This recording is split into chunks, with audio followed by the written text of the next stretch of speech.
संसद रवनीत सिंह बिट्टू के घर के बाहर प्रदर्शन करन पुजे लोक इंसाफ पार्टी के आगू सनी कैंथ ਅਤੇ उसके समर्थकों ते कांग्रेसियों वालों हमला करन दा मामला लगातार भखदा जा रहा है। पुलिस वालों इस मामले ते फिलहाल कोई गिरफ्तारी नहीं की गई, जिस संबंधी लोक इंसाफ पार्टी के सरप्रस्त विधायक बलविंदर सिंह बैंस वालों अज प्रैस कॉन्फ्रेंस करके पुलिस प्रशासन और कांग्रेस के सवाल खड़े किए गए हैं। इस मौके सरदार बैंस ने कहा कि लोकतंत्र का बीते दिन जो घाण किया गया है, पर उन्होंने उम्मीद सी कि उन्होंने पुलिस वालों पूरा इंसाफ मिलेगा, पर अजिहा भी नहीं वेखण नूं मिल रहा है। उन्होंने कहा कि पुलिस वालों यह पूरी साजिश कांग्रेसियों नाल मिल के रखी गई है। कांग्रेसी वर्करां वालों जानबूझ के सनी की पग नूं हथ पाया गया है।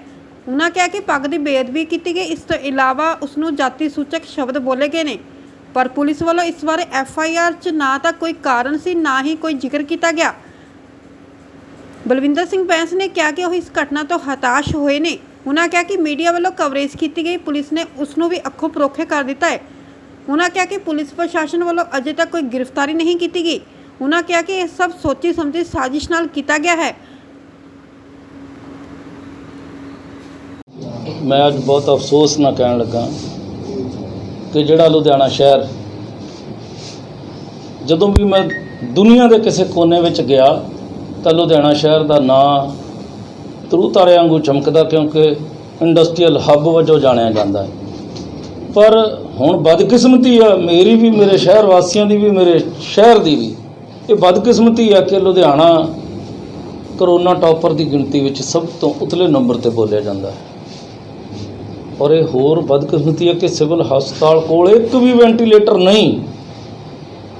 असी जिहड़े इत्थों पेशेंट खज्जल खराब होकर कोई पटियाले जाता, कोई किसी होर शहर में जाता, असी ये सोच के कि विरोधी धिर का काम हुंदा सरकार का ध्यान उस पासे वाल नूं लैके जाना। कल साडे सनी कैंथ जी की अगवाई च कुछ बंदियां ने बकायदा मास्क पा के भारत नगर चौंक विच मंग ते भीख मंग के कुछ पैसे इकट्ठे किए और ये गल प्रशासन नूं दस के कीती कि असी ये पैसे लुधियाने के मैंबर पार्लीमेंट रवनीत सिंह बिट्टू नूं देने आ। वो है कि एक संबोलिक होंदे है। बिट्टू नूं क्यों देने? क्योंकि उहदे कोले एक अख्तियारी फंड हुंदा जिहदे विचों वो सिविल हस्पताल विच एक नहीं 4 मशीनां भी लवा सकदा। और साडी मंग की सी? पार्टी की मंग सी कि सिविल हस्पताल लुधियाने विच वेंटीलेटर इंस्टॉल कराए जाण ताकि शहर वासी जिहड़े करोना पीड़ित है उन्होंने दुख दर्द ते मलम लाई जा सके। और होर वड्डी बदकिस्मती है कि जदों भीख मंग के इकट्ठी की तो इंटैलीजेंसी दे पुलिस दे फोन आए और फोन ते की पूछा, छोटे वीर नूं पुछदे है कि तुसी किन्ने क वजे आउणा। सारे टाइम की सैटिंग हो गई इंटैलीजेंसी नाल। जदों फोन आउंदा दस्सिया कि असीं चलण लगे हैं, और पुलिस का फोन आया दस्सिया असीं चलण लगे हैं, कहंदे आ जाओ असीं तुहाडा मैमोरेंडम दवा दईए। जदों ये 5 बंदे गए तो यह कहण लगे शर्म आउंदी है, इत्थे मेरे कोल भी लोग मंग पत्र लैके आउंदे आ, मैं उन लोगों का चुनिया हुआ नुमाइंदा डेफिनेटली मेरे को भी आउणगे, तो मैं उन्होंने सत्कार नाल हथ जोड़ के कहना कि आ जाओ मेरे वीर बोलो। पहले बिठा के जल छकाउणा, चाह पिलाउणा, फिर पुछदा कि जे कोई लिखती हैगा तो लिखती दे दो, जे लिखती नहीं तो ओरली मूँह जबानी कुछ कहना चाहुंदे हो जो तुहाडी मंग आ तुसीं कह सकते हो। पर उत्थे की होया? उत्थे तुहाडे सारिਆਂ ਦੀ हाज़री च मीडिया की हाज़री च पुलिस जिन्हें कहा आ जाओ तुहाडा मैमोरेंडम दवा दिए, मूक दर्शक बन गई। और मूक दर्शक बन के उत्थे साढ़े कोल ऐसे ऐसे फोटोग्राफ है जिन्होंने फोटोग्राफ दे विच सनी कैंथ अपनी दस्तार बचा रहा। एक तो होंदा ना लड़ाई चर्चन चेत लै गई, ये अपनी दस्तार नूं बचा रहा, तो जिहड़े लाउण वाले सज्जण है वो सिर्फ तो सिर्फ टारगेट की है कि पग लाउणी है। बदकिस्मती मैं समझदा कि मेरे शहर की लोकतंत्र का कतल होया। और उस तो बाद असी पुलिस नूं कंप्लेंट दिती, और कंप्लेंट दिती तकरीबन 4 बजे, तो जाके FIR क्रॉस की। पहला उन्हों का बयान किन्ने बजे लिखा ये देखियो रात नूं 9 बजे, तो साडे वाला क्रॉस कित्थे जाके कीता रात नूं 10 बजे। ਮੈਂ ਪੁਲਿਸ ਨੂੰ ਬੇਨਤੀ ਕਰਨਾ ਚਾਹੁੰਦਾ ਕਮਿਸ਼ਨਰ ਸਾਹਿਬ ਨੂੰ ਕਿ ਕਮਿਸ਼ਨਰ ਸਾਹਿਬ, ਇਹ ਸਿਸਟਮ ਕਦਾਚਿਤ ਪ੍ਰਵਾਨ ਨਹੀਂ। ਜੇ ਤੁਸੀਂ ਇਸ ਤਰ੍ਹਾਂ ਕਰੋਗੇ ਤੇ ਰਾਜਨੀਤਿਕ ਲੋਕ ਜਿਹੜੇ ਵਿਰੋਧੀ ਧਿਰ ਹੁੰਦੀ ਹੈ, ਲੋਕਾਂ ਨੂੰ ਇਨਸਾਫ ਲੈ ਕੇ ਦੇਣ ਲਈ ਹੁੰਦੀ ਹੈ। ਇਹਦੇ 'ਚ ਬਿਆਨ 'ਚ ਕੁਝ ਹੋਰ ਲਿਖਿਆ, ਜਿਹੜੇ ਤਾਂ ਬੰਦੇ ਸੀ 5 ਉਹਨਾਂ ਤੇ 188 ਲਾਤੀ ਵੀ ਇਹਨਾਂ ਦੇ ਮਾਸਕ ਨਹੀਂ ਸੀ ਪਾਇਆ ਹੋਇਆ। ਜਿਹੜੇ ਬੰਦੇ ਸੀ 300 ਉਹਨਾਂ ਤੇ ਕੇਵਲ ਕੋਈ ਮਾਸਕ ਦੀ ਧਾਰਾ ਨਹੀਂ, ਕੁਝ ਨਹੀਂ ਲਾਇਆ। ਇਹਦੀ ਦਸਤਾਰ ਲਾਈ ਗਈ, ਧਾਰਾ ਨਹੀਂ ਲਾਈ। ਇੱਥੇ ਹੀ ਬਸ ਨਹੀਂ, ਜਿਹੜੀ ਇਹਦੀ ਜਾਤੀ ਹੈ, ਮੇਰੇ ਗੁਰੂ ਸਾਹਿਬ ਕਹਿੰਦੇ ਆ ਕਿ ਊਚ ਨੀਚ ਦਾ ਫਰਕ ਮੇਰੇ ਪਾਤਸ਼ਾਹ ਨੀਚ ਜਾਤ ਵਾਲੇ ਨੂੰ ਵਡਿਆਈ ਦੇ ਕੇ ਗਏ ਹੈ। ਮੇਰੇ ਪਾਤਸ਼ਾਹ ਦਾ ਪਾਵਨ ਬਚਨ ਹੈ ਕਿ ਨੀਚਾਂ ਅੰਦਰ ਨੀਚ ਜਾਤ, ਨੀਚੀ ਹੂੰ ਅਤ ਨੀਚ, ਨਾਨਕ ਤਿਨ ਕੇ ਸੰਗ ਸਾਥ ਵੱਡਿਆਂ ਸਿਉ ਕਾ ਰੀਸ। ਇਹਦੀ ਜਾਤੀ ਸੂਚਕ ਕਹਿ ਕੇ ਇਹਨੂੰ ਗਾਲਾਂ ਕੱਢੀਆਂ, ਇਹਦੀ ਬੇਇੱਜ਼ਤੀ ਕੀਤੀ, ਦਸਤਾਰ ਲਾਈ, ਦਸਤਾਰ ਦੀ ਬੇਅਦਬੀ ਕੀਤੀ। ਔਰ ਮੈਂ ਕਮਿਸ਼ਨਰ ਸਾਹਿਬ ਨੂੰ ਕਹਿਣਾ ਚਾਹੁੰਦਾ ਕਿ ਕਮਿਸ਼ਨਰ ਸਾਹਿਬ, ਜਾਤੀ ਸੂਚਕ ਧਾਰਾ ਔਰ ਦਸਤਾਰ ਲਾਉਣ ਦੀ 295A ਸਾਡੇ ਕੋਲ ਫੋਟੋਗ੍ਰਾਫ ਹੈਗੇ, ਜਿਹੜੇ ਮੈਂ ਜੇ ਤੁਸੀਂ ਹੁਕਮ ਕਰੋ ਤਾਂ ਦਿਖਾ ਸਕਦਾ, ਜਿਹਦੇ 'ਚ ਇਹ ਆਪਣੀ ਦਸਤਾਰ ਬਚਾ ਰਿਹਾ। ਕਿੱਥੇ ਕਾਕਾ ਫੋਟੋ? ਆ ਲਓ, ਆ ਲਓ, ਆ ਦੇਖਿਓ, ਆ ਸਨੀ ਕਹਿਤ ਆਪਣੀ ਦਸਤਾਰ ਬਚਾ ਰਿਹਾ। ਔਰ ਜਿਹੜੇ ਆਸੇ-ਪਾਸੇ ਖੜੇ ਆ 1 2 3 4 ਹੱਥ ਕਿੱਥੇ ਪਾਇਆ ਹੋਇਆ? ਕੇਵਲ ਦਸਤਾਰ ਨੂੰ। ਆ ਲਓ ਸਾਰੇ ਜਿਹੜੇ ਦੇਖ ਰਹੀ ਹੈ ਕਰਦਾ, ਕੇਵਲ ਤੇ ਕੇਵਲ ਟਾਰਗੇਟ ਕੀ ਹੈ? ਦਸਤਾਰ। ਜਦੋਂ ਪੁਲਿਸ ਨੇ ਸੰਨੀ ਕੈਥ ਨੂੰ ਉੱਥੇ ਬੁਲਾਇਆ ਸੀ, ਆਮ ਵਰਕਰ ਨੂੰ ਬੁਲਾਇਆ ਸੀ, ਤਾਂ ਪੁਲਿਸ ਨੇ ਵਿੱਚ ਛੋਟ ਛੜਾਈ ਕਿਉਂ ਨਹੀਂ ਕੀਤੀ? ਮਤਲਬ ਪੁਲਿਸ ਨੇ ਛੋਟ ਛੜਾਈ, ਪੁਲਿਸ ਦਾ ਮੂਕ ਦਰਸ਼ਕ ਬਣ ਕੇ ਖੜੀ ਹੈ। ਆ ਫੋਟੋਆਂ ਦੇਖੋ, ਆ ਲਓ, ਸਟਾਈਲ ਦੇਖੋ ਖੜਨ ਦਾ। ਆ ਲਓ, ਪੁਲਿਸ ਦੀ, ਤੁਸੀਂ ਵੀ ਉੱਥੇ ਸੀ ਛੋਟੇ ਵੀਰ। ਪ੍ਰੈਸ ਜਿਹੜਾ ਹੁੰਦਾ ਨਾ, ਉਹ ਲੋਕਤੰਤਰ ਦਾ ਚੌਥਾ ਪਾਵਾ ਹੁੰਦਾ। ਤੁਹਾਡੇ ਕਹਿਣ ਦੇ ਮੁਤਾਬਿਕ ਪ੍ਰੀ ਪਲਾਨ ਸੀਗਾ ਸਾਰਾ ਇਹ ਕੁਝ? ਪ੍ਰੀ ਪਲਾਨਡ ਸੀ। ਔਰ ਬਦਕਿਸਮਤੀ ਹੈ ਕਿ ਪੁਲਿਸ ਨਾਲ ਰਲ ਗਈ। ਜਦੋਂ ਖਾਕੀ ਕਿਸੇ ਨਾਲ ਰਲ ਜੇ ਫਿਰ ਇਨਸਾਫ ਦੀ ਬਹੁਤੀ ਤਵੱਕੋ ਨਹੀਂ ਰਹਿ ਜਾਂਦੀ। ਪਰ ਮੈਂ ਅੱਜ ਤੁਹਾਨੂੰ ਇਸ ਕਰਕੇ ਤਕਲੀਫ ਦਿੱਤੀ ਹੈ, ਕਮਿਸ਼ਨਰ ਸਾਹਿਬ ਨੂੰ ਕਹਿਣਾ ਚਾਹੁੰਦਾ ਕਿ ਆ ਮੈਂ ਜਦੋਂ ਪੜ੍ਹਿਆ ਇਹਦੇ 'ਚ ਕਹਿੰਦੇ ਆ ਕਿ ਜਿਹੜੇ ਜਾਤੀ ਸੂਚਕ ਸ਼ਬਦ ਕਹੇ ਆ ਉਹਨਾਂ ਦੀ ਅਸੀਂ ਬਾਅਦ ਵਿੱਚ ਇਨਕੁਆਇਰੀ ਕਰਾਂਗੇ। ਔਰ ਮੈਂ ਉਹਨਾਂ ਨੂੰ ਇਹ ਬੇਨਤੀ ਕਰਨਾ ਚਾਹੁੰਦਾ ਕਮਿਸ਼ਨਰ ਸਾਹਿਬ ਨੂੰ, ਮੈਨੂੰ ਇਹਦੇ 'ਚ ਕੋਈ ਲੁਕ ਲਪੇਟ ਨਹੀਂ ਕਿ ਜੇ ਤੁਸੀਂ ਧਾਰਮਿਕ ਭਾਵਨਾ ਆ, ਤੁਸੀਂ ਮੈਂ ਤੁਹਾਨੂੰ ਦਸਤਾਰ ਦੀ ਫੋਟੋ ਦਿਖਾਈ ਹੈ ਕਿ ਕੇਵਲ ਦਸਤਾਰ ਲਾਈ ਜਾ ਰਹੀ ਹੈ। ਅਗਰ ਪੁਲਿਸ ਕਮਿਸ਼ਨਰ ਕਾਰਵਾਈ ਕਰਦੇ ਤਾਂ ਮੈਨੂੰ ਲੱਗਦਾ ਕਿਤੇ ਨਾ ਕਿਤੇ ਸੀਪੀ ਨੂੰ ਆਪਣੀ ਸੀਟ ਦਿਵਾਉਣੀ ਪੈ ਜੂਗੀ ਇੱਥੇ ਪੁਲਿਸ ਕਮਿਸ਼ਨਰ ਨੂੰ। ਮੈਂ ਕਹਿੰਦਾ ਜੀ, ਸੀਟ ਤਨਖਾਹ ਉਨੀ ਰਹਿਣੀ ਹੈ। ਇਨਸਾਫ ਦੀ ਵੀ ਇੱਕ ਤਵੱਕੋ ਇਕਾਸ ਹੁੰਦੀ ਹੈ ਲੋਕਾਂ ਨੂੰ ਕਮਿਸ਼ਨਰ ਪੁਲਿਸ ਤੇ ਕਿ ਜੇ ਹੋਰ ਕਿਤੇ ਇਨਸਾਫ ਨਾ ਮਿਲਿਆ ਵੀ ਚਲੋ ਕਮਿਸ਼ਨਰ ਸਾਹਿਬ ਦੇ ਦਫ਼ਤਰ ਚਲੀਏ। ਕੱਲ ਉਹਨਾਂ ਨੇ ਕਿਹਾ ਨਾ ਆ ਜਾਓ ਕਾਰਵਾਈ ਕਰਦੇ ਹਾਂ, ਡਿਊ ਟੂ ਕਰੋਨਾ ਅਸੀਂ ਉਸੇ ਟਾਈਮ ਧਰਨਾ ਖਤਮ ਕਰਤਾ। ਪਰ ਅੱਜ ਮੈਂ ਕਹਿਣਾ ਚਾਹੁੰਦਾ ਅਫਸੋਸ ਨਾਲ ਕਿ ਕਮਿਸ਼ਨਰ ਸਾਹਿਬ, ਤੁਸੀਂ, ਤੁਹਾਡੀ ਪੁਲਿਸ ਧਿਰ ਬਣ ਗਈ ਹੈ। ਔਰ ਮੈਂ ਆ ਗੱਲ ਕਹਿਣ ਲੱਗਿਆ, ਨਿਰਸੰਕੋਚ ਕਹਿਣ ਲੱਗਾ ਕਿ ਜੇ ਤੁਸੀਂ ਮੰਗਲਵਾਰ ਤੱਕ ਜਿਹੜੀਆਂ ਧਾਰਾਂ ਨੇ ਉਹ ਨਾ ਲਾਈਆਂ ਤਾਂ ਅਸੀਂ ਮੰਗਲਵਾਰ ਨੂੰ 12 ਵਜੇ ਕਮਿਸ਼ਨਰ ਰਸਤਾ ਦਾ ਘਰਾਓ ਕਰਾਂਗੇ। ਨਹੀਂ, ਜਿਹਦਾ ਜਾਤੀ ਸੂਚਕ ਵੰਡ ਕਹਿਤਾ ਕਿ ਉਸ ਤੋਂ ਬਾਅਦ ਪੱਗ ਲਾਤੀ, ਪੱਗ ਦੇ 295 ਧਾਰੇ ਭਾਵੇਂ ਠੇਸ ਪਹੁੰਚਾਉਣਾ, ਉਹ ਤਾਂ ਫੋਰਮ ਧਾਰਾ ਲੱਗਦੀ ਹੈ ਕਿ ਸਿਰਫ ਬੈਂਸ ਸਮਰਥਕ ਦੇ ਕਾਰਨ ਜਾਂ ਬੈਂਸ ਦੀ ਪਾਰਟੀ। ਹਾਂ, ਮੈਂ ਤੁਹਾਨੂੰ ਹੁਣੇ ਪ੍ਰੈਸ ਨੋਟ ਦਿੰਨਾ, ਇਹਦੇ 'ਚ ਲਿਖਿਆ ਹੋਇਆ ਥੱਲੇ ਕਿ ਇਹਦੀ ਤਫਤੀਸ਼ ਬਾਅਦ ਵਿੱਚ ਕੀਤੀ ਜਾਊਗੀ। ਵੀ ਬਾਅਦ ਵਿੱਚ ਕਦੋਂ? ਸਾਰੀ ਪੁਲਿਸ ਤਾਂ ਮੂਕ ਦਰਸ਼ਕ ਬਣ ਕੇ ਖੜੀ ਸੀ। ਔਰ ਉਹ ਹੋਰ ਵੀ ਵੱਡੀ ਦੁੱਖ ਦੀ ਗੱਲ ਹੈ, ਮੇਰੇ ਘਰ ਕੋਈ ਆਵੇ, ਤੁਸੀਂ ਆਏ ਹੋ, ਜੀ ਆਇਆਂ ਨੂੰ ਸਿਰ ਨੀਵਾਂ ਕਰਕੇ ਸਤਿਕਾਰ ਕਰਦਾ। ਹਰੇਕ ਬੰਦੇ ਦਾ ਸਤਿਕਾਰ ਆ ਜਿਹੜਾ ਮੇਰੇ ਦਫ਼ਤਰ 'ਚ ਮੇਰੇ ਘਰ ਆਉਂਦਾ। ਮੈਂਬਰ ਪਾਰਲੀਮੈਂਟ ਜਿੱਤਣ ਤੋਂ ਬਾਅਦ ਕਿਸੇ ਇੱਕ ਦਾ ਨਹੀਂ ਰਹਿ ਜਾਂਦਾ, ਉਹ ਸਾਰੇ ਸ਼ਹਿਰ ਵਾਸੀਆਂ ਦਾ ਮੈਂਬਰ ਪਾਰਲੀਮੈਂਟ ਹੁੰਦਾ। ਉਹਦੇ ਘਰੇ ਆ ਬਦਕਿਸਮਤੀ ਆ ਕਿ ਉਹਦੇ ਘਰੋਂ ਬਾਹਰ ਆਏ ਇੰਨੇ ਬੰਦੇ 200-300, ਉਹ 200-300 ਬੰਦਾ ਉਹਦੇ ਘਰੋਂ ਬਾਹਰ ਆਇਆ। ਇਹਦਾ ਮਤਲਬ ਹਰੇਕ ਅਨਪੜ੍ਹ ਬੰਦੇ ਨੂੰ ਪੁੱਛ ਲਓ, ਉਹ ਵੀ ਕਹੂਗਾ ਕਿ ਆ ਸਾਰਾ ਕੁਝ ਇੱਕ ਛੜਯੰਤਰ ਰਚ ਕੇ ਹਮ ਮਸ਼ਵਰਾ ਹੋ ਕੇ ਇਹ ਸਾਰਾ ਇਹਦੀ ਪੱਗ ਲਾਈ ਗਈ, ਜਾਤੀ ਸੂਚਕ ਕਿਹਾ ਗਿਆ। ਔਰ ਇਹਦੇ ਮਾਰ-ਕੁੱਟ ਨਾਲ ਇਹਨਾਂ ਦੇ ਸਾਥੀਆਂ ਦੇ ਮਾਰ-ਕੁੱਟ ਕੀਤੀ ਗਈ। ਬੈਂਸ ਸਾਹਿਬ ਜਦੋਂ ਪ੍ਰਦਰਸ਼ਨ ਕਰ ਰਹੇ ਸੀ, ਫੰਡ ਇਕੱਠਾ ਕਰ ਰਹੇ ਸੀਗੇ, ਇਹਨਾਂ ਨੂੰ ਉੱਥੇ ਕਿਸੇ ਪੁਲਿਸ ਮੁਲਾਜ਼ਮ ਨੇ ਬੁਲਾਇਆ ਕਿ ਸੀਆਈਡੀ ਨੇ ਇਹਨਾਂ ਨੂੰ ਕਿਹਾ ਸੀਗਾ ਮੋਰੈਂਟ ਜਿਹੜਾ ਹੈਗਾ ਸਨੀ ਤੁਹਾਨੂੰ ਬੈਂਸ ਜਿਹੜੇ ਹੈਗੇ ਉਹਨਾਂ ਦੇ ਦਿੰਦੇ ਆ, ਆਪਾਂ ਬਿੱਟੂ ਸਾਹਿਬ ਨੂੰ ਦੇ ਦਿੰਦੇ ਆ ਜਿਹੜਾ ਤੁਸੀਂ ਮੈਮੋਰੈਂਡਮ ਦੇਣਾ ਵਾ, ਕਿ ਇਹਨਾਂ ਨੂੰ ਬੁਲਾਇਆ ਕਿਸੇ ਨੇ ਕੋਈ ਰਿਕਾਰਡ? ਹਾਂਜੀ ਰਿਕਾਰਡਿੰਗ ਹੈਗੀ ਬਕਾਇਦਾ। ਇੰਟੈਲੀਜੈਂਸੀ ਵਾਲੇ ਦਾ ਨਾਮ ਹੈਗਾ ਮਲਕੀਤ ਸਿੰਘ ਦਾ ਫੋਨ ਆਇਆ ਵਿਦ ਰਿਕਾਰਡਿੰਗ ਆ। ਇੱਕ ਨੰਬਰ ਤੋਂ ਫੋਨ ਆਉਂਦਾ, ਰਿਕਾਰਡਿੰਗ ਸੁਣਾ ਦਿਓ ਸਾਨੂੰ। ਹਾਂ ਰਿਕਾਰਡਿੰਗ ਸੁਣਾ ਦਿੰਨੇ ਆ। ਔਰ ਇੱਕ ਨੰਬਰ ਤੋਂ ਫੋਨ ਆਉਂਦਾ ਜਿਹੜਾ ਟਰੂ ਕਾਲਰ ਤੇ ਐਸਐਚਓ ਜਰਨੈਲ ਸਿੰਘ ਦਾ ਨੰਬਰ ਆ ਰਿਹਾ, ਔਰ ਉਹਦੀ ਵੀ ਸਾਡੇ ਕੋਲ 3 ਵਾਰ ਫੋਨ ਆਇਆ, ਰਿਕਾਰਡਿੰਗ ਆ। ਉਹ ਤੁਹਾਨੂੰ ਰਿਕਾਰਡਿੰਗ ਹੁਣੇ ਸੁਣਾਉਣੇ ਆ, ਜਿਹੜਾ ਕਹਿੰਦਾ ਕਿ ਜਲਦੀ ਆ ਜਾਓ ਅਸੀਂ ਹੋਰ ਵੀ ਕੰਮ ਕਰਨੇ ਆ। ਸੁਣਾ ਲਿਓ ਸਾਨੂੰ ਸਾਰੇ ਰਿਕਾਰਡਿੰਗ ਜਿਹੜੀ ਤੁਸੀਂ ਸੁਣਾਓ ਜੀ। ਹੈਂਡ ਫ੍ਰੀ ਤੇ ਲਾ ਮਾਈਕ ਦੇ ਕੇ ਗੱਲ ਸਾਰੇ ਥੋੜਾ ਲਾ ਦਿਓ।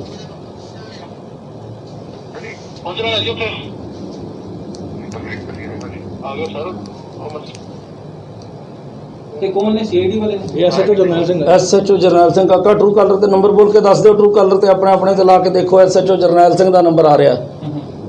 ਔਰ ਦੂਸਰਾ ਇੰਟੈਲੀਜੈਂਸੀ ਵਾਲਾ, ਉਹਦਾ ਵੀ ਲਾਈਨ ਬੇਟਾ। ਹਲੋ ਜੀ ਕੀ ਹਾਲ ਹੈ? ਠੀਕ ਹੈ ਭਾਈ ਜੀ, ਦੱਸੋ। ਭਾਰਤ ਨਗਰ ਚੌਂਕੀ ਹੋ? ਹਾਂਜੀ ਭਾਰਤ ਨਗਰ ਚੌਂਕੀ ਹੋ। ਅੱਛਾ ਚਲੋ, ਮੈਂ ਇੱਥੇ ਬਿੱਟੂ ਦੀ ਕੋਠੀ ਪਹੁੰਚ ਗਿਆ ਸੀਗਾ, ਬਸ ਆ ਗਈ ਜੀ। ਬਿੱਟੂ ਦੀ ਕੋਠੀ ਪਹੁੰਚਣ ਲੱਗੇ 5 ਮਿੰਟ ਤੱਕ। ਓਕੇ ਠੀਕ ਹੈ। ਤੇ ਤੁਹਾਨੂੰ ਉਹਨਾਂ ਨੇ ਇਨਫੋਰਮੇਸ਼ਨ ਨਹੀਂ ਦਿੱਤੀ ਕਿ ਉੱਥੇ ਇੰਨੇ ਬੰਦੇ ਹੈਗੇ ਨੇ ਕਿ ਤੁਸੀਂ ਮਤਲਬ ਨਾ ਉਹ ਅਸੀਂ ਜਿਹੜਾ ਪੋਸਟਪੋਨ ਕਰ ਦਿੰਦੇ ਅੱਗੇ? ਬਿਲਕੁਲ ਜੀ। ਜਦੋਂ ਐਸੀ ਸਥਿਤੀ ਹੁੰਦੀ ਆ, ਜਦੋਂ ਕਿਤੇ ਵੀ ਐਸੀ ਸਥਿਤੀ ਹੁੰਦੀ ਆ, ਤਾਂ ਚੁਣੇ ਹੋਏ ਨੁਮਾਇੰਦੇ ਦੇ ਦਫ਼ਤਰ ਦਾ ਇੱਕ ਸਕੱਤਰ ਜਾਂ ਪੁਲਿਸ ਦਾ ਇੱਕ ਅਫਸਰ ਉਹ ਆਉਂਦਾ, ਵਿਰੋਧੀ ਧਿਰ ਵਾਲਿਆਂ ਨੂੰ ਆ ਕੇ ਕਹਿੰਦਾ ਵੀ ਉੱਥੇ ਨਾ ਜਾਓ, ਉੱਥੇ ਝਗੜਾ ਹੋ ਸਕਦਾ। ਆ ਗੱਲ ਮੈਂ ਵੀ ਮੰਨਦਾ, ਇਹ ਸਾਡੀ ਪ੍ਰਥਾ ਹੈਗੀ ਆ। ਉਹ ਆ ਕੇ ਦੱਸਦਾ ਵੀ ਉੱਥੇ ਝਗੜਾ ਹੋ ਸਕਦਾ, ਤੁਸੀਂ ਆਪਣਾ ਮੈਮੋਰੈਂਡਮ ਦੇ ਦਿਓ। ਅਸੀਂ ਕਈ ਵਾਰੀ ਪ੍ਰਧਾਨ ਮੰਤਰੀ ਸਾਹਿਬ ਨੂੰ ਮੈਮੋਰੈਂਡਮ ਦੇਣਾ ਹੁੰਦਾ, ਅਸੀਂ ਪ੍ਰਧਾਨ ਮੰਤਰੀ ਦੀ ਕੋਠੀ ਨਹੀਂ ਜਾਂਦੇ, ਅਸੀਂ ਉਹ ਮੈਮੋਰੈਂਡਮ ਡੀਸੀ ਸਾਹਿਬ ਨੂੰ ਦਿੰਦੇ ਆ। ਡੀਸੀ ਸਾਹਿਬ ਨੂੰ ਅੱਗੇ ਫਾਰਵਰਡ ਕਰ ਦਿੰਦੇ ਆ। ਉੱਥੋਂ ਕਿਸੇ ਬੰਦੇ ਨੇ ਇਹ ਨਹੀਂ ਕਿਹਾ ਕਿ ਉੱਥੇ ਲੜਾਈ ਦਾ ਖਦਸ਼ਾ ਹੈਗਾ, ਤੁਸੀਂ ਨਾ ਜਾਇਓ। ਕਿਸੇ ਬੰਦੇ ਨੇ ਰੋਕਣ ਦਾ ਯਤਨ ਨਹੀਂ ਕੀਤਾ, ਉਲਟਾ ਇਹ ਕਹਿ ਰਿਹਾ ਵੀ ਜਲਦੀ ਆ ਜਾਓ। ਹੁਣ ਆ ਜਿਹੜੇ ਬੰਦੇ ਅੰਦਰੋਂ 200-300 ਬਾਹਰ ਆ ਰਹੇ ਆ, ਤੁਸੀਂ ਕੀ ਸਮਝਦੇ ਆ ਕਿ ਉਹ 10 ਮਿੰਟ 'ਚ ਆ ਗਏ ਸਾਰੇ? ਉਹ ਪਲੈਨਿੰਗ ਸੀਗੀ। ਔਰ ਬਾਹਰ ਅੰਦਰੋਂ ਡਾਰ ਦੀ ਡਾਰ ਆਈ, ਆਉਂਦੇ ਸਾਰ ਪੱਗ ਲਾਉਣੀ ਸ਼ੁਰੂ ਕਰਤੀ। ਬੈਂਸ ਸਾਹਿਬ ਕਿਤੇ ਆ ਤਾਂ ਨਹੀਂ ਕਿ ਪੁਲਿਸ ਨੇ ਤੁਹਾਡੇ ਨਾਲ ਦੂਰਾ ਵਿਵਹਾਰ ਤਾਂ ਕਰ ਕੀਤਾ ਕਿਉਂਕਿ ਤੁਸੀਂ ਸਟਿੰਗ ਆਪਰੇਸ਼ਨ ਕਰਕੇ ਜ਼ਿਆਦਾਤਰ ਪੁਲਿਸ ਮੁਲਾਜ਼ਮਾਂ ਦੇ ਉੱਤੇ ਜੇ ਰਿਸ਼ਵਤਖੋਰੀ ਦਾ ਕਰਦੇ ਹੋ ਕਿ ਪੁਲਿਸ ਮੁਲਾਜ਼ਮ ਆ ਤਾਂ ਨਹੀਂ ਕਿ ਲੋਕ ਇਨਸਾਫ ਪਾਰਟੀ ਦੇ ਬੰਦਿਆਂ ਨੂੰ ਐਤਕੀ ਘੜੀਸੋ ਚੰਗੀ ਤਰ੍ਹਾਂ? ਫਿਰ ਮੈਂ ਕਹਿਣਾ ਚਾਹੁੰਦਾ, ਜੇ ਅਸੀਂ ਸਟਿੰਗ ਆਪਰੇਸ਼ਨ ਕਿਸੇ ਦਾ ਗਲਤ ਕੀਤਾ ਹੋਵੇ ਤਾਂ ਅਸੀਂ ਗੁਨਾਹਗਾਰ ਹਾਂ। ਜਾਂ ਫਿਰ ਸੀਪੀ ਸਾਹਿਬ ਸਿੱਧਾ ਕਹਿਣ, ਇੱਕ ਤਾਂ ਮੈਂ ਵੀ ਤਾਂ ਪ੍ਰੈਸ ਕਾਨਫਰੰਸ ਕਰ ਰਿਹਾ, ਉਹ ਵੀ ਕਰ ਦੇਣ ਕਿ ਬੈਂਸ ਸਾਹਿਬ ਰਿਸ਼ਵਤਖੋਰਾਂ ਦਾ ਸਟਿੰਗ ਆਪਰੇਸ਼ਨ ਨਾ ਕਰੋ। ਲਓ ਸੀਪੀ ਸਾਹਿਬ ਕਹਿ ਦੇਣ ਵੀ ਨਾ ਕਰੋ, ਮੈਂ ਛੱਡ ਦਿਆਂਗਾ। ਸੀਪੀ ਸਾਹਿਬ ਕਹਿਣ ਸਰ ਜਿਹੜੀ ਇਹ ਕੁੱਟਮਾਰ ਹੋਈ ਆ, ਇਹਦੇ ਵਿੱਚ ਅਗਰ ਇਨਸਾਫ ਨਹੀਂ ਮਿਲਦਾ, ਇਹ ਅੱਜ ਦਿਨ ਵਿੱਚ ਇਹ ਮਾਮਲੇ ਵਧੇ ਨਜ਼ਰ ਨਹੀਂ ਆਉਗੇ? ਹਰ ਕੋਈ ਕਹੂਗਾ ਇਨਸਾਫ ਤਾਂ ਮਿਲਦਾ ਨਹੀਂ, ਮਾਮਲੇ ਵਧਣਗੇ ਇੱਦਾਂ ਤਾਂ? ਇਹ ਅਸਲ 'ਚ ਪੁਲਿਸ ਜਦੋਂ ਕਿਸੇ ਸਟੇਟ ਦੀ, ਕਿਸੇ ਦੇਸ਼ ਦੀ ਪੁਲਿਸ ਮੂਕ ਦਰਸ਼ਕ ਬਣ ਜਾਏ, ਫਿਰ ਖਾਨਾ ਜੰਗੀ ਹੁੰਦੀ ਹੈ, ਫਿਰ ਲੜਾਈ ਝਗੜੇ ਵੱਧਦੇ ਹੈ।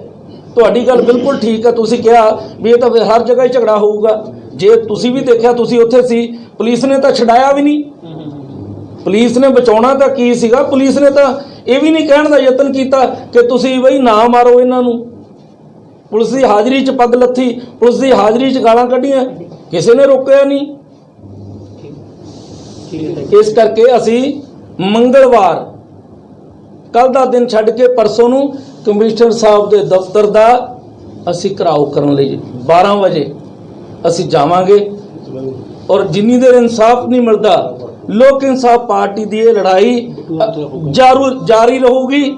ਔਰ ਜਿਹੜਾ ਬਿੱਟੂ ਹੈ, ਜਿਹਦੇ ਘਰੇ ਇੰਨੇ ਬੰਦੇ ਇਕੱਠੇ ਹੋ ਕੇ ਕੁੱਟਣ ਆਏ, ਉਹ ਵੀ ਇਸ ਝਗੜੇ ਦਾ ਮੁੱਖ ਦੋਸ਼ੀ ਹੈ। ਉਹਦਾ ਨਾਮ ਵੀ ਇਸ ਮੁਕੱਦਮੇ 'ਚ ਪਾਇਆ ਜਾਏ। ਜਦੋਂ ਪਰਚਾ ਇੱਥੇ ਦਰਜ ਨਹੀਂ ਤਾਂ ਹਾਈ ਕੋਰਟ ਦਾ ਰੁਖ ਕਰੋਗੇ? ਵੀਰ ਜੀ, ਹਾਈ ਕੋਰਟ ਤੇ ਤਾਂ ਹਰੇਕ ਬੰਦੇ ਨੂੰ ਇੱਕ ਆਸ ਆ, ਪਰ ਅਸੀਂ ਇਹ ਗੱਲ ਚਾਹੁੰਦੇ ਆ ਕਿ ਕਿਉਂਕਿ ਕਰੋਨਾ, ਅਸੀਂ ਕੱਲ ਵੀ ਮੈਂ ਮਿਸਟਰ ਵਰਮਾ ਜੀ ਨੂੰ ਕਿਹਾ ਸੀਗਾ ਕਿ ਅਸੀਂ ਕਰੋਨੇ 'ਚ ਕੋਈ ਇਦਾਂ ਦਾ ਕੰਮ ਨਹੀਂ ਕਰਨਾ ਚਾਹੁੰਦੇ ਜਿਹਦੇ ਨਾਲ, ਕਿਉਂਕਿ ਲੁਧਿਆਣਾ ਪਹਿਲਾਂ ਟੌਪ ਤੇ ਹੈ। ਉਹ ਮੈਨੂੰ ਕਹਿੰਦੇ ਬੈਂਸ ਸਾਹਿਬ ਆਓ ਅਸੀਂ ਕਾਰਵਾਈ ਕਰਾਂਗੇ। ਤੇ ਹੁਣ ਮੈਂ ਸਵੇਰ ਦਾ ਪੁੱਛਦਾ ਕਿ ਵਰਮਾ ਜੀ ਕਾਰਵਾਈ ਕੀ ਕੀਤੀ? ਉਹ ਮੈਨੂੰ ਇੱਕੋ ਹੀ ਗੱਲ ਕਹਿੰਦੇ ਆ, ਵੈਂਸ ਸਾਹਿਬ ਕਰ ਰਹੇ ਆ। ਵੀ ਕਦੋਂ ਕਰ ਰਹੇ ਆ? ਇਹ ਸਾਰੀਆਂ ਗੱਲਾਂ ਜਿਹੜੀਆਂ ਨੇ ਇਹ ਇਨਸਾਫ ਪਸੰਦ ਜਿਹੜੇ ਬੰਦੇ ਹੁੰਦੇ ਆ ਉਹ ਕਦੇ ਸਹਿਣ ਨਹੀਂ ਕਰਦੇ, ਆ ਕਦੇ ਵੀ ਟੋਲਰੇਟ ਨਹੀਂ ਕੀਤਾ ਜਾਊਗਾ। ਅਸੀਂ ਧਰਨਾ ਕਰਾਂਗੇ। ਧਰਨਾ ਤੋਂ ਬਾਅਦ ਜੇ ਸੀਪੀ ਸਾਹਿਬ ਨਹੀਂ ਮੰਨਦੇ, ਉਹਨਾਂ ਨੂੰ ਕੋਈ ਜ਼ਿਆਦਾ ਰੰਜਿਸ਼ ਆ ਬੈਂਸ ਨਾਲ, ਤਾਂ ਵੀ ਕੋਈ ਗੱਲ ਨਹੀਂ, ਕੋਰਟ ਹੈਗੀ ਹੈ। ਜੇ ਉਹਨਾਂ ਨੂੰ ਕੋਈ ਸਾਡੇ ਨਾਲ ਜਾਤੀ ਰੰਜਿਸ਼ ਆ ਤਾਂ ਵੀ ਕੋਈ ਗੱਲ ਨਹੀਂ, ਤਾਂ ਅਸੀਂ ਹਾਈ ਕੋਰਟ ਹੈਗੀ ਹੈ, ਫਿਰ ਅਸੀਂ ਹਾਈ ਕੋਰਟ ਜਾਵਾਂਗੇ। ਪਰ ਪਹਿਲਾਂ ਲੋਕਲ ਪੁਲਿਸ ਦੇ ਮੁਖੀ ਕਮਿਸ਼ਨਰ ਸਾਹਿਬ ਆ, ਉਹਨਾਂ ਦੇ ਨੋਟਿਸ 'ਚ ਲਿਆਤਾ, ਅੱਜ ਤੁਹਾਡੇ ਰਾਹੀਂ ਉਹਨਾਂ ਦੇ ਨੋਟਿਸ 'ਚ ਲਿਆਂਦਾ ਕਿ ਤੁਹਾਨੂੰ ਅੱਜ ਦਾ ਦਿਨ ਤੇ ਕੱਲ੍ਹ ਦਾ ਦਿਨ, ਕਿਉਂਕਿ ਉਹਨਾਂ ਨੇ ਅਖੀਰਲੀਆਂ ਲਾਈਨਾਂ ਵਿੱਚ ਆ ਲਿਖਿਆ ਹੋਇਆ ਹੈ ਕਿ ਇਹਦੀ ਪੜਤਾਲ ਅਸੀਂ ਕਰਾਂਗੇ। ਹਾਂ, ਤੇ ਜੇ ਪੜਤਾਲ ਜਿਹੜੀ ਆ ਉਹ 300 ਬੰਦੇ ਦੀ ਤਾਂ ਪੜਤਾਲ ਲਈ ਲਿਖਿਆ ਨਹੀਂ ਵੀ ਅਸੀਂ 300 ਬੰਦਿਆਂ ਦੀ ਵੀ ਪੜਤਾਲ ਕਰਾਂਗੇ। ਇਹ ਤਾਂ ਲਿਖਿਆ ਨਹੀਂ ਕਿ ਬਿੱਟੂ ਦੇ ਘਰੇ 300 ਜੇ ਮੈਂ ਕਹਾਂਗਾ ਉਹਦੇ 'ਚ ਵੱਡੇ ਵੱਡੇ ਗੈਂਗਸਟਰ ਇਕੱਠੇ ਕਰ ਲਏ, ਇਹ ਤਾਂ ਕਿਤੇ ਨਹੀਂ ਲਿਖਿਆ। ਕਿਸੇ ਨੇ ਪ੍ਰੈਸ ਦੀ ਪਰਵਾਹ ਨਹੀਂ ਕੀਤੀ ਕਿ ਪ੍ਰੈਸ ਖੜੀ ਹੈ। ਗੁੰਡਾ ਨਾਚ ਹੋਇਆ ਗੁੰਡਾਗਰਦੀ ਦਾ, ਔਰ ਲੋਕਤੰਤਰ ਸੀ ਜਿਹੜਾ ਖੰਭ ਲਾ ਕੇ, ਮੈਂ ਸਮਝਦਾ ਲੋਕਤੰਤਰ ਦੀ ਸਮਾਪਤੀ ਹੋ ਗਈ ਇਸ ਪੰਜਾਬ 'ਚ। ਸਰ 150-200 ਬੰਦਾ ਜਿਵੇਂ ਤੁਸੀਂ ਕਹਿ ਰਹੇ ਹੋ ਕਿ ਸੋਚੀ ਸਮਝੀ ਸਾਜ਼ਿਸ਼ ਦੇ ਤਹਿਤ ਜੀ, ਕੰਮ ਹੋਇਆ, ਕੱਲ ਜੀ। ਫਿਰ ਤੁਹਾਡੇ ਨੁਮਾਇੰਦੇ ਸੜਕਾਂ ਦੇ ਉੱਤੇ ਉਤਰਨਗੇ, ਆਪਣਾ ਪ੍ਰਦਰਸ਼ਨ ਕਰਨਗੇ ਜਾਂ ਕਿਸੇ ਵੀ ਤਰ੍ਹਾਂ ਦੀ ਐਕਟੀਵਿਟੀ ਤੁਹਾਡੇ ਨੁਮਾਇੰਦੇ ਕਰਦੇ ਆ ਜੀ। ਤੇ ਦੁਬਾਰਾ ਹਮਲਾ ਨਹੀਂ ਹੋ ਸਕਦਾ ਕਿ ਤੁਸੀਂ ਦੇਖਦੇ ਹੋ? ਮੈਂ ਤੁਹਾਨੂੰ ਇੱਕ ਬੇਨਤੀ ਕਰਾਂ, ਮੈਂ ਪਹਿਲਾਂ ਆਖਿਆ ਕਿ ਜਿਹੜੀ ਪ੍ਰੈਸ ਹੁੰਦੀ ਹੈ ਉਹ ਲੋਕਤੰਤਰ ਦਾ ਚੌਥਾ ਪਾਵਾ ਹੁੰਦੀ ਹੈ, ਤੇ ਪ੍ਰੈਸ ਜਿਹੜੀ ਆ ਉਹੀ ਗਊ ਤੇ ਗਰੀਬ ਦੀ ਰਾਖੀ ਕਰਦੀ ਹੈ, ਉਹੀ ਗਰੀਬ ਨੂੰ ਇਨਸਾਫ ਲੈ ਕੇ ਦਿੰਦੀ ਹੈ। ਜੇ ਸਾਡੇ ਤੇ ਹਮਲਾ ਹੋਇਆ, ਸਾਨੂੰ ਤੁਹਾਡੇ ਤੇ ਮਾਣ ਆ ਕਿ ਪ੍ਰੈਸ ਜਿਹੜੀ ਆ ਉਹ ਕਦਾਚਿਤ, ਮੈਂ ਤੁਹਾਡਾ ਧੰਨਵਾਦ ਕਰਦਾ, ਕੱਲ ਤੁਸੀਂ ਕਵਰੇਜ ਕੀਤੀ, ਔਰ ਮੈਂ ਕਹਿੰਦਾ ਕਿ ਜਿਹੜੀ ਤੁਸੀਂ ਕਵਰੇਜ ਕੀਤੀ ਉਹਨੂੰ ਵੀ ਪੁਲਿਸ ਨੇ ਅੱਖੋਂ ਪਰੋਖੇ ਕਰਤਾ। ਬੈਂਸ ਸਾਹਿਬ ਜਿੱਦਾਂ ਸੰਨੀ ਕੈਂਥ ਤੋਂ 2 ਘੰਟੇ ਬੈਠਾ ਰਿਹਾ ਸੀਪੀ ਦਫ਼ਤਰ, ਉਦੋਂ ਤੁਸੀਂ ਕੋਈ ਜਲਦੀ ਪਹੁੰਚੇ ਨਹੀਂ ਸੀਗੇ? ਸੰਨੀ ਕੈਂਥ ਤੋਂ 2 ਘੰਟੇ ਉੱਤੇ ਬੈਠਣ ਨੂੰ ਤੁਹਾਡੀ ਵੇਟ ਕਿਉਂ ਕਰਨੀ ਪੈ ਗਈ ਜਦੋਂ ਇੰਨਾ ਵੱਡਾ ਮਾਮਲਾ ਸੀਗਾ? ਮੈਂ ਤੁਹਾਨੂੰ ਇੱਕ ਬੇਨਤੀ ਕਰਾਂ, ਜਦੋਂ ਮੈਨੂੰ ਸਨੀ ਕੈਂਥ ਹੋਣਾ ਦਾ ਫੋਨ ਆਇਆ, ਜਿੰਨਾ ਟਾਈਮ ਮੇਰੇ ਘਰੋਂ, ਮੈਂ ਕਿਸੇ ਫੰਕਸ਼ਨ ਤੋਂ ਆਇਆ ਸੀ, ਜਿੰਨਾ ਟਾਈਮ ਮੇਰੇ ਘਰੋਂ ਕਚਹਿਰੀ ਜਾਣ ਨੂੰ ਲੱਗਦਾ ਹੈ, ਮੈਂ ਉਨੇ ਸਮੇਂ 'ਚ ਕਚਹਿਰੀ ਪਹੁੰਚ ਗਿਆ ਸੀ। ਤੁਸੀਂ ਆਹ ਕਿਉਂ ਨਹੀਂ ਕੀਤਾ ਕਿ ਮੈਂ ਸਮਰਥਕ ਬਾਕੀ ਭੇਜਦਾ ਸੰਨੀ ਕੈਂਥ ਉੱਤੇ ਹੋਣਾ ਉਹਦੇ ਮੇਰੇ ਵੀਰ ਸਮਰਥਕ ਫੋਨ ਲਾਏ ਸੀਗੇ, ਪਰ ਜੇ ਪੁਲਿਸ ਨੇ, ਮੈਂ ਤੁਹਾਨੂੰ ਪਹਿਲਾਂ ਕਿਹਾ ਕਿ ਅਸੀਂ ਕਰੋਨਾ ਦੇ ਪੱਖੋਂ ਬਹੁਤ ਅਵੇਅਰ ਹੈ ਕਿ ਲੁਧਿਆਣਾ ਦਾ ਨਾਂ ਟੌਪ ਤੇ ਹੈ, ਇਸ ਕਰਕੇ ਸਮਰਥਕਾਂ ਨੂੰ ਫੋਨ ਕੀਤੇ, ਪਰ ਜਦੋਂ ਪੁਲਿਸ ਪਹਿਲਾਂ ਮੰਨ ਗਈ ਫਿਰ ਤਾਂ ਨਹੀਂ ਸੀ ਕਰਨਾ ਚਾਹੀਦਾ। ਜੇ ਕਮਿਸ਼ਨਰ ਸਾਹਿਬ ਅੱਜ ਕਹਿ ਦੇਣ ਕਿ ਅਸੀਂ ਧਾਰਾ ਲਾ ਦਾਂਗੇ ਤਾਂ ਫਿਰ ਧਰਨਾ ਅਸੀਂ ਲਾਈਏ, ਤੁਸੀਂ ਪੁੱਛਣ ਲੱਗ ਜਾਣਾ ਕਿ ਬੈਂਸ ਸਾਹਿਬ ਹੁਣ ਤੁਸੀਂ ਧਰਨਾ ਕਿਉਂ ਲਾਇਆ। ਇਸ ਕਰਕੇ ਇਹ ਸਾਡੀ ਮੰਗ ਆ। ਅਸੀਂ ਪਹਿਲਾਂ ਉੱਥੇ ਵੀ ਦੱਸਿਆ ਸੀ ਕਿ ਇਹ ਪੈਸੇ ਇਕੱਠੇ ਕਰਕੇ ਬਿੱਟੂ ਨੂੰ ਦੇਣ ਜਾਣਾ, ਉਹ ਇੱਕ ਇਸ਼ਾਰਾ ਹੁੰਦਾ ਹੈ। ਜੇ ਉਹ ਸਿਆਣਾ ਹੁੰਦਾ ਉਹ ਕਹਿੰਦਾ ਵੀ 10 ਬੰਦੇ, ਅਸਲ 'ਚ ਚੁਣਿਆ ਹੋਇਆ ਨੁਮਾਇੰਦਾ ਇੱਕ ਰੰਗਲੀ ਫੁਲਵਾੜੀ ਹੁੰਦੀ ਹੈ, ਉਹਦੇ ਕੋਲ ਵਿਰੋਧੀਆਂ ਨੇ ਵੀ ਆਉਣਾ, ਉਹਦੇ ਕੋਲ ਉਹਦੀ ਪਾਰਟੀ ਵਾਲਿਆਂ ਨੇ ਵੀ ਆਉਣਾ, ਉਹਦੇ ਕੋਲ ਸਾਰਿਆਂ ਨੇ ਆਉਣਾ। ਤੁਸੀਂ ਦੂਸਰੇ ਤਰੀਕੇ ਨਾਲ ਤਾਂ ਕਹਿ ਸਕਦੇ ਸੀ ਕਿ ਵੈਂਟੀਲੇਟਰ ਚੰਦਾ ਇਕੱਠਾ ਕਰ ਰਹੇ ਹੋ, ਤੁਹਾਨੂੰ ਤੁਹਾਡੇ ਦੂਸਰੇ ਤਰੀਕੇ ਨਾਲ ਵੀ ਆਪਣੇ ਵੱਲੋਂ ਲੋਕ ਇਨਸਾਫ ਪਾਰਟੀ, ਤੁਸੀਂ ਤਾਂ ਮੈਂਬਰ ਹੀ ਹੋ, ਤੁਸੀਂ ਐਮਐਲਏ ਹੈਗੇ ਹੋ, ਤੁਸੀਂ ਵੀ ਤਾਂ ਆਪਣੇ ਵੱਲੋਂ ਇੱਕ ਵੈਂਟੀਲੇਟਰ ਦੇ ਸਕਦੇ, ਸ਼ੁਰੂਆਤ ਕਰ ਸਕਦੇ, ਚੰਦਾ ਇਕੱਠਾ ਕਰਨ ਦੀ ਜ਼ਰੂਰਤ ਕੀ ਪੈ ਗਈ ਸੀ? ਮੇਰੀ ਬੇਨਤੀ ਸੁਣਿਓ, ਤੁਸੀਂ ਬਹੁਤ ਆਲਾ ਸਵਾਲ ਕੀਤਾ। ਕੁੱਲ ਦੇਸ਼ ਵਿੱਚ ਐਮਐਲਏ ਕੋਲ ਅਖਤਿਆਰੀ ਕੋਟਾ ਹੈਗਾ, ਪਰ ਇਸ ਕਾਂਗਰਸ ਦੇ ਰਾਜ ਵਿੱਚ ਐਮਐਲਏ ਕੋਲ ਇੱਕ ਨਵੇਂ ਪੈਸੇ ਦਾ ਵੀ ਛੋਟੇ ਵੀਰ ਅਖਤਿਆਰੀ ਕੋਟਾ ਨਹੀਂ, ਤਾਂ ਹੀ ਉੱਥੇ ਜਾਣਾ ਪਿਆ। ਆਪਣੇ ਵੱਲੋਂ ਵੀ ਲੈ ਕੇ ਦੇ ਸਕਦੇ, ਐਮਐਲਏ ਲੋਕਾਂ ਵੱਲੋਂ ਚੁਣੇ ਹੋਏ। ਛੋਟੇ ਵੀਰ ਮੇਰੀ ਬੇਨਤੀ ਸੁਣੋ, ਵੈਂਟੀਲੇਟਰ ਕੋਈ 2, 4, 5 ਹਜ਼ਾਰ ਦਾ ਨਹੀਂ, ਉਹਨੂੰ ਅਸੀਂ ਆਪ ਲਾਉਣ ਲਈ ਨਹੀਂ ਕਹਿਣ ਗਏ, ਉਹਨੂੰ ਕਹਿਣ ਗਏ ਸੀ ਕਿ ਮੈਂਬਰ ਪਾਰਲੀਮੈਂਟ ਕੋਲ ਜਿਹੜਾ ਅਖਤਿਆਰੀ ਕੋਟਾ ਹੁੰਦਾ ਉਹ ਲੋਕਾਂ ਦੀ ਤੇ ਸ਼ਹਿਰ ਵਾਸੀਆਂ ਦੀ ਅਮਾਨਤ ਹੁੰਦਾ, ਇਸ ਕਰਕੇ ਉਹਦੇ ਕੋਲ ਗਏ ਸੀ। ਨਹੀਂ, ਅਸੀਂ ਛੇਤੀ ਕੀਤੇ ਵਿਰੋਧੀ ਧਿਰ ਦੇ ਘਰ ਜਾਣ ਲਈ, ਅਸੀਂ ਕਦੀ ਜਾਂਦੇ ਨਹੀਂ, ਇਸ ਕਰਕੇ ਤੁਹਾਨੂੰ ਬੇਨਤੀ ਕੀਤੀ ਆ। ਨਹੀਂ, ਤੁਸੀਂ ਸਿਵਲ ਹਸਪਤਾਲ 'ਚ ਵੈਂਟੀਲੇਟਰ ਦੇ ਬਿੱਟੂ ਕੋ ਜਾ ਰਹੇ ਹੋ, ਸਿਵਲ ਹਸਪਤਾਲ ਦੇ ਵਿੱਚ ਤੁਹਾਨੂੰ ਮੈਂ ਦੱਸਦਾ ਕਿ 4 ਵੈਂਟੀਲੇਟਰ ਜਿਹੜੇ ਹੈਗੇ ਨੇ ਆਲਰੇਡੀ ਹੈਗੇ ਨੇ ਸਿਵਲ ਹਸਪਤਾਲ ਦੇ ਵਿੱਚ। ਨਹੀਂ ਹੈਗੇ ਉੱਥੇ ਆਪਰੇਟਿਵ ਨਹੀਂ ਹੈਗੇ। ਫਿਰ ਜਿੰਦਰਾ ਹਸਪਤਾਲ ਚਾਹੁੰਦੇ ਜੇ ਆਪਰੇਟਿਵ ਹੋਏ, ਚਲੋ, ਕਿਉਂਕਿ ਉਹਦੇ ਲਈ ਛੋਟੇ ਵੈਂਟੀਲੇਟਰ ਹੈ ਨਾ, ਉਹ ਕੋਈ ਸਿੰਪਲ ਨਹੀਂ ਚਲਾ ਸਕਦਾ, ਉਹਦੇ ਲਈ ਜਿਹੜਾ ਸਟਾਫ ਆ ਉਹੀ ਚਲਾਊਗਾ। ਦੱਸਿਆ ਜਾ ਰਿਹਾ ਕਿ ਸਿਵਲ ਹਸਪੀਟਲ 'ਚ ਵੈਂਟੀਲੇਟਰ ਹੈਗੇ ਆ, ਬਟ ਉੱਥੇ ਉਹਨੂੰ ਚਲਾਉਣ ਲਈ ਸਟਾਫ ਨਹੀਂ ਹੈਗਾ, ਸਾਰਾ ਕੁਝ ਚਾਹੀਦਾ ਹੁੰਦਾ। ਵੈਂਟੀਲੇਟਰ ਹੈਗੇ ਤੇ ਸਟਾਫ ਦੀ ਮੰਗ ਕਿਉਂ ਨਹੀਂ ਕੀਤੀ? ਮੈਂ ਤੁਹਾਨੂੰ ਫਿਰ ਇੱਕ ਬੇਨਤੀ ਕਰਾਂ, ਤੁਸੀਂ ਕਿਸੇ ਹੋਰ ਸ਼ਹਿਰ ਦੇ ਨਹੀਂ, ਤੁਸੀਂ ਵੀ ਲੁਧਿਆਣੇ ਦੇ ਰਹਿਣ ਵਾਲੇ ਹੋ। ਜਿਹੜੀ ਦਿੱਕਤ ਤੁਸੀਂ ਉਠਾਈ ਬਹੁਤ ਵਧੀਆ ਮੁੱਦਾ ਉਠਾਇਆ, ਹਾਂ। ਲੇਕਿਨ ਤੁਸੀਂ ਆਹ ਕਿਉਂ ਨਹੀਂ ਕਿਹਾ ਕਿ ਜਿੱਦਾਂ ਵੈਂਟੀਲੇਟਰ ਹੈਗੇ ਨੇ ਉੱਥੇ ਕਿ ਸਟਾਫ ਜਿਹੜਾ ਹੈਗਾ ਮੁਹੱਈਆ ਕਰਾਇਆ? ਫਿਰ ਇਹ ਗੱਲ ਜਿਹੜੀ ਤੁਸੀਂ ਪੁੱਛ ਰਹੇ ਹੋ, ਇਹ ਮੈਂਬਰ ਪਾਰਲੀਮੈਂਟ ਨੂੰ ਵੀ ਪਤਾ ਆ। ਇਹ ਮੇਰਾ ਦੇਸ਼ ਕੈਸਾ ਆ, ਪਿਸਤੌਲ ਦਾ ਲਾਇਸੈਂਸ ਮੰਗੋਗੇ ਤਾਂ ਨਹੀਂ ਮਿਲਦਾ, ਤੋਪ ਦਾ ਮੰਗਣਾ ਪੈਂਦਾ ਤਾਂ ਪਿਸਤੌਲ ਦਾ ਲਾਇਸੈਂਸ ਮਿਲਦਾ। ਇਸ ਰਾਜ ਵਿੱਚ ਜੰਗਲ ਰਾਜ ਹੈ, ਤੇ ਜੇ ਉੱਥੇ ਲੱਗੇ ਹੋਏ ਸੀ ਤਾਂ ਫਿਰ ਉਹ ਤੁਹਾਡੇ ਵਾਂਗੂ ਆਰਾਮ ਨਾਲ ਕਹਿ ਸਕਦਾ ਸੀ ਉੱਥੇ ਬੇਟਾ 4 ਲੱਗੇ ਹੋਏ ਆ, ਤੁਹਾਨੂੰ ਪਤਾ ਨਹੀਂ। ਤੇ ਸਾਡੇ ਬੰਦੇ ਸਿਰ ਨੀਵਾ ਕਰਕੇ ਆ ਜਾਂਦੇ, ਆਓ ਮੈਂ ਦਿਖਾਵਾਂ, ਚੱਲਦੇ ਆ। ਮੈਂ ਅੱਜ ਵੀ ਕਹਿੰਦਾ ਨਹੀਂ ਚੱਲਦੇ। ਜਦ ਤੱਕ ਕਾਰਵਾਈ ਦੂਜੀ ਪਾਰਟੀ ਦੇ ਉੱਤੇ ਕਾਰਵਾਈ ਨਹੀਂ ਹੁੰਦੀ, 295 ਧਾਰੇ ਲੱਗਦਾ, ਲੋਕ ਇਨਸਾਫ ਪਾਰਟੀ ਕੀ ਕਰੇਗੀ? ਲੋਕ ਇਨਸਾਫ ਪਾਰਟੀ ਤੁਹਾਨੂੰ ਦੱਸਿਆ ਤਾਂ ਹੈਗਾ, ਕਮਿਸ਼ਨਰੇਟ ਦਫ਼ਤਰ ਦਾ ਅਸੀਂ ਧਰਨਾ ਲਾਵਾਂਗੇ। ਸਾਰੇ ਪੰਜਾਬ ਦੇ ਪੁਤਲੇ ਸਾੜਾਂਗੇ। ਇਹ ਜੰਗਲ ਰਾਜ ਨਹੀਂ ਚੱਲਣ ਦੇਵਾਂਗੇ। ਐਸਐਚਓ ਨੂੰ ਸਸਪੈਂਡ ਕਰਨਗੇ, ਇਹਨੂੰ ਐਸਐਚਓ ਨੂੰ ਮੁਅੱਤਲ ਕੀਤਾ ਜਾਏ। ਐਸਐਚਓ ਜੇ ਐਸਐਚਓ ਨੂੰ